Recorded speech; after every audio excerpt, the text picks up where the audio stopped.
Welcome to the Ordinary Doula Podcast with Angie Rozier, hosted by Birth Learning, where we help prepare folks for labor and birth with expertise coming from 20 years of experience in a busy doula practice, helping thousands of people prepare for labor, providing essential knowledge and tools for positive and empowering birth experiences.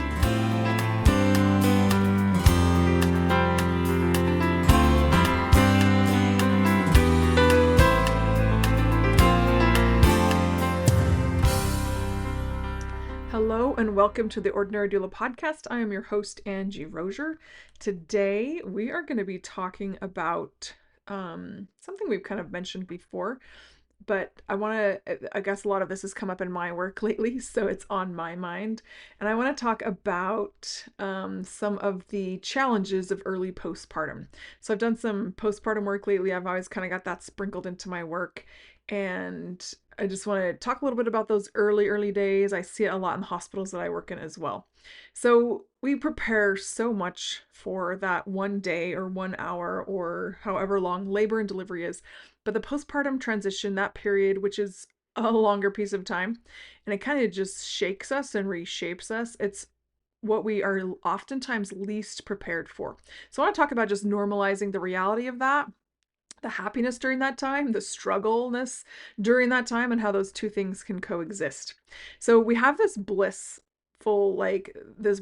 image of new motherhood, right? It's kind of this myth, but we see it, you can see a picture in your mind. A mom has a new baby and that baby's just perfect and doing everything right, and the mom is well rested and she's happy, and her support team is all just being perfect for her, and feedings are going well. She's just living her best life and totally loving having a new baby around.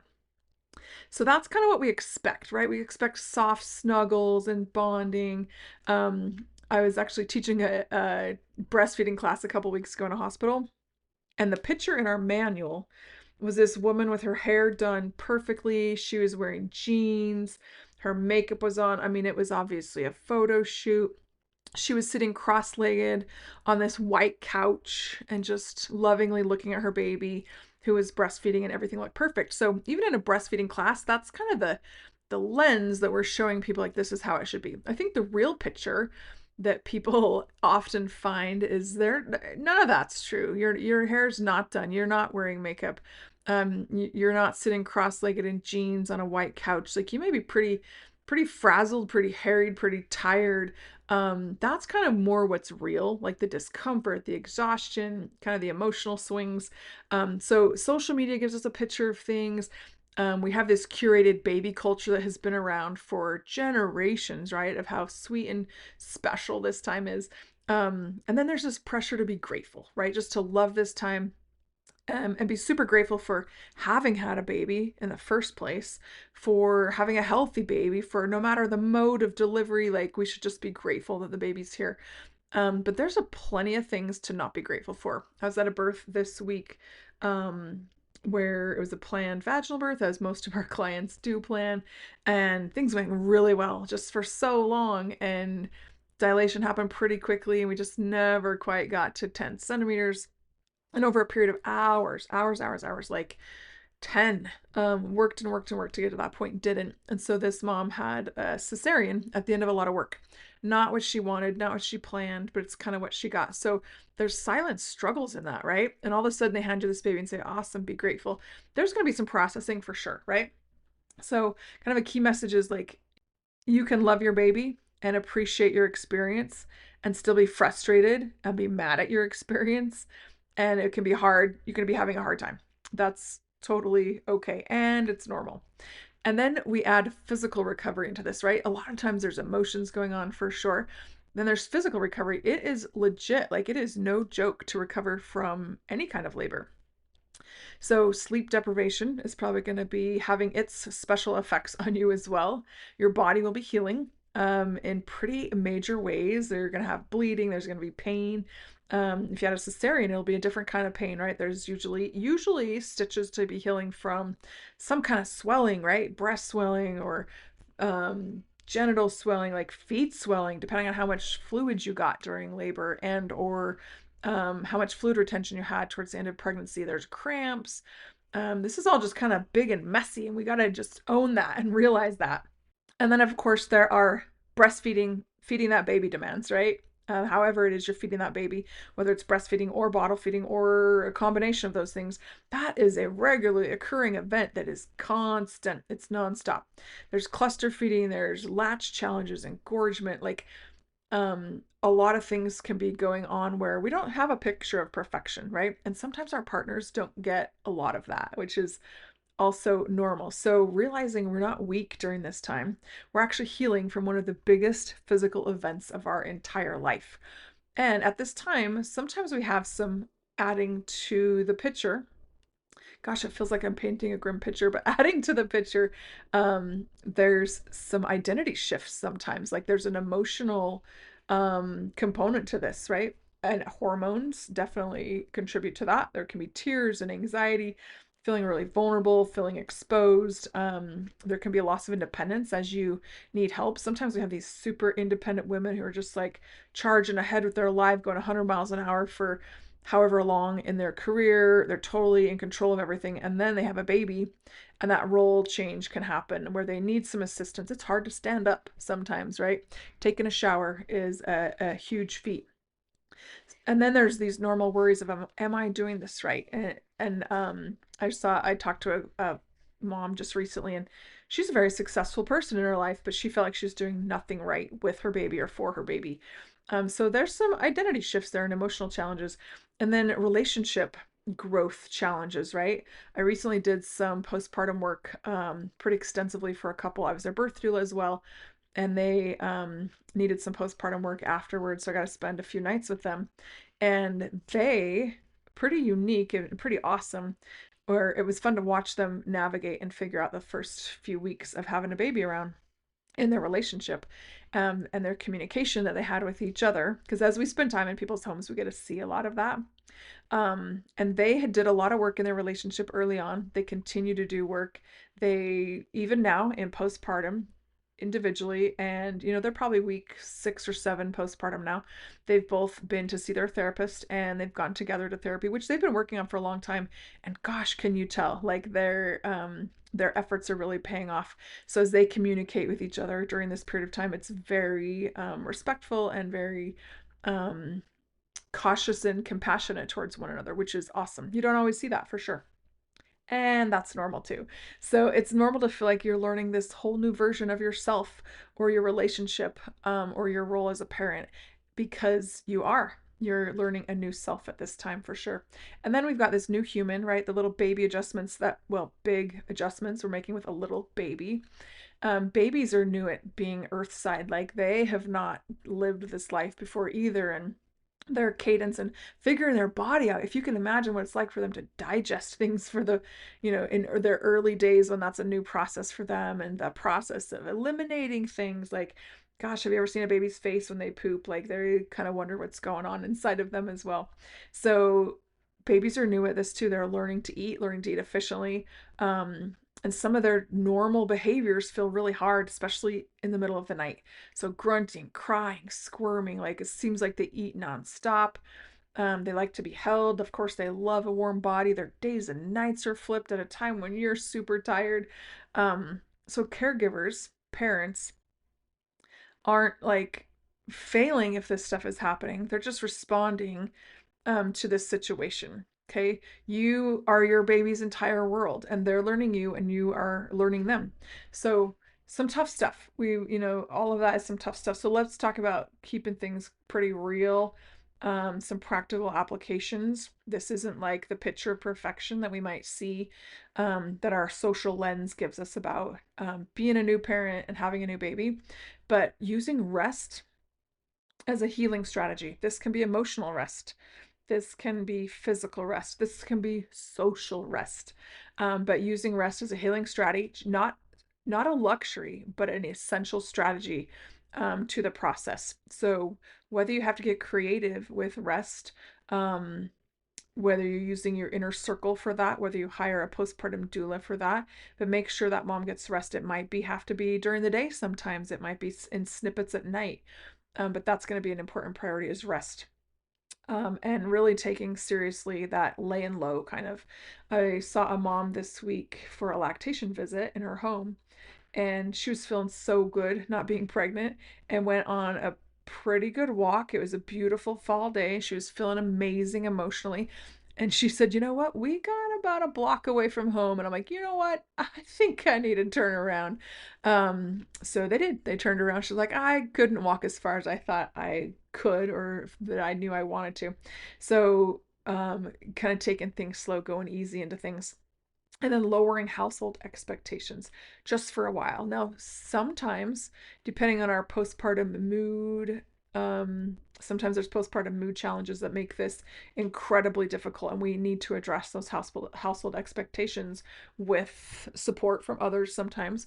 But lowering those expectations, knowing that, you know what, we're gonna let that laundry lie for a while. Those floors are not gonna get mopped or swept or whatever this week. So kind of letting go of some of that, or just lowering them, not letting them go, and knowing that that's temporary and we can come back to those things. And then focusing on some simple things like hydration and nutrition. I've also spoken to many new moms where I get to their house at, if I'm doing a daytime postpartum shift, and it might be 10, 11 o'clock, and mom has not even eaten a single thing that day. She's forgotten. She's busy. She's just going. So having simple nutrition and planning ahead, sometimes planning ahead or having someone think about this with you and for you, the things you can grab quickly, and having hydration always nearby.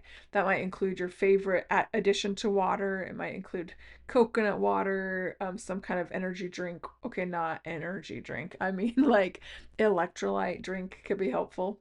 And then postpartum planning before it happens. So, just a brief mention to this, like during pregnancy, because remember, we plan so much for that labor and delivery time.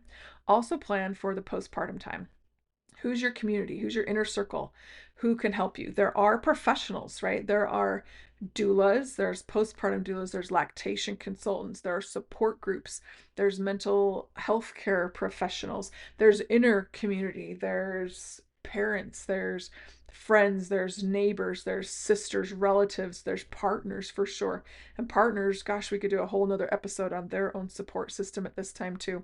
So call out those members that you need in your inner and outer professional circle to help with this. Getting support is not a sign of failure. It is the kind of the most loving thing you can do for you and your baby. And this will help propel you into a more independent, more satisfying time of parenthood as you get the proper support to get there. And how do you know when to reach out for that extra support? You can plan for it ahead of time. Some people do. Some people get their postpartum doula lined up, their lactation consultants. Sometimes I meet with people prenatally for lactation. That's a great visit to have too. And so we kind of have a plan, a customized plan. They have someone they can reach out to in the middle of the night or before that middle of the night, day two challenges, we call them second night challenges. Plan ahead is one, and kind of normalize getting help. Like it's okay, right? Baby blues can be kind of common for people. We've got baby blues. Many people experience that. Postpartum mood disorders come in a variety, a lot of tiers of severity almost. And this is when emotions might feel big and scary. So persistent sadness or anxiety. There might be an element of rage or intrusive thoughts with that. Lack of connection with the baby. These can be very normal. So I want to normalize that.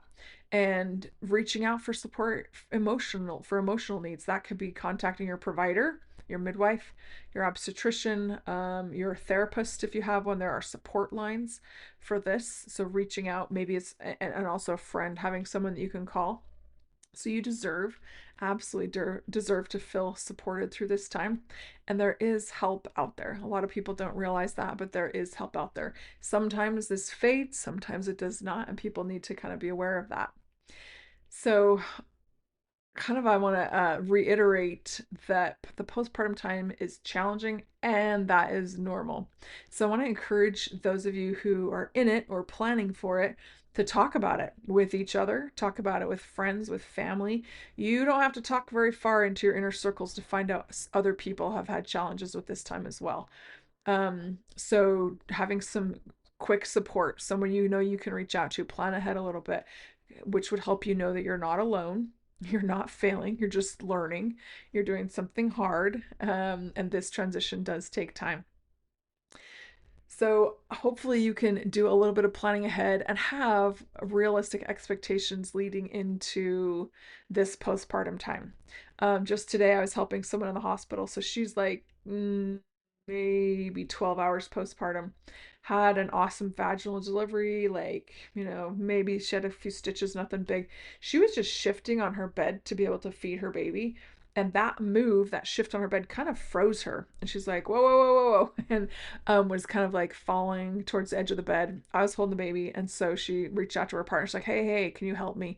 And this partner is probably not used to helping her sit up, but this partner was super attentive and helped her just shift in her bed so that she could get to where she wanted to be. So partners need to have realistic expectations as well, right? And kind of up their support for a period of time. This beautiful, wonderful, intelligent, independent woman that they may have known, maybe maybe that wasn't their MO, but that person is going to need a little bit of help for a little while. Every person does. Every single person does. And we get back to that independence. We get back to that strength and power that you live your life with a whole new level of amazingness after you go through this period. So plan for the postpartum, be real about it. Hopefully that can help make it more positive, just knowing that it will be real. And consider things like meals, household chores, infant care, other child care, running errands. Like, there's a lot of things to consider. And some people are like, we got time off work. That's it. That's our plan. And sometimes we want to go a little bit deeper into that and know who you can reach out to, because it can be a pretty awesome time. It really can. There's challenges to it, yes, but it also can be a pretty tender time as you're getting to know this new person.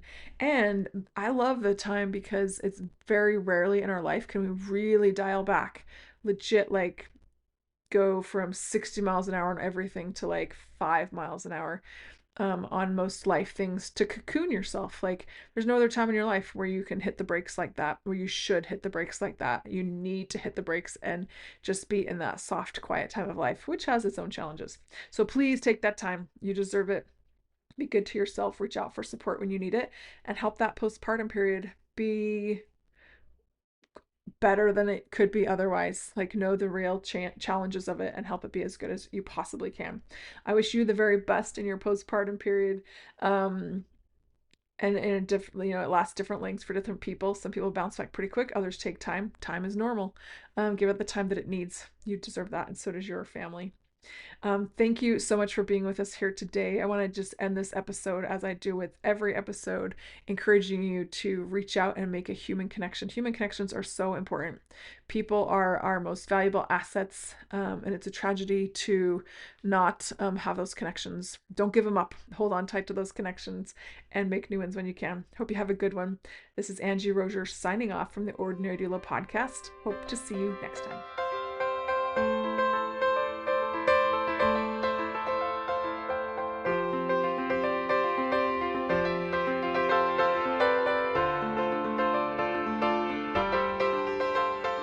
Thank you for listening to the Ordinary Doula podcast with Angie Rozier, hosted by Birth Learning. Episode credits will be in the show notes. Tune in next time as we continue to explore the many aspects of giving birth.